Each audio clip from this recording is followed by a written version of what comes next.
High রে, 2026-এ দুনিয়া শেষ হয়ে যাবে। তাহলে এতদিন ধরে যে পড়া করে কি পেলাম জীবনে? 12-এ ভালো রেজাল্ট করলাম, রাত রাত জেগে পড়লাম। ভাই যদি দুনিয়া শেষ হয়ে জানতাম তাহলে তো এত পড়তাম না। বলছি মিথ্যা বলছিস কেন? 4 বার তো 12-এ ফেলই করেছিস। আরে সেই হলো, সেটাও তো পড়েই ফেলতে করেছিলাম। রাত রাত জেগে মোবাইল দেখে পড়ে আমরা পরীক্ষার দিকে ফেল করেছিলাম। এত বড় ইনভেস্টমেন্টটা কি লস হয়ে গেল আমার? 2026-এ কি সত্যিকারের দুনিয়া শেষ? আচ্ছা বাবা, একটা রিকোয়েস্ট করবো? হ্যাঁ বল। বলছি 2026-এ যদি দুনিয়া শেষ হয়ে যাবে, আমাকে একবার বিয়ে করিয়ে দাও। একবার বিয়ে করি। দেখবি যাবো দেখবি। আরে মজা করছি। আমি বলছি বাবা, 2026-এ 12-এর এক্সামটা না দিয়ে যদি আমি আর একটু গেম খেললে ভালো করতাম। কেন 2026-এ যদি দুনিয়া শেষ হয়ে যায় আর তো পড়ে লাভ নেই, একটু খেলে নেই নাকি? দেখবি যাবো দেখবি।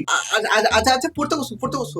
বলছি বাবা, এত কিছু না হোক, 2026-এ যখন এত কিছু না হোক, একটা বাইক এনে দাও না, একটা বাইক চালাই, বাইকে করে পরীক্ষা দিয়ে যাবো।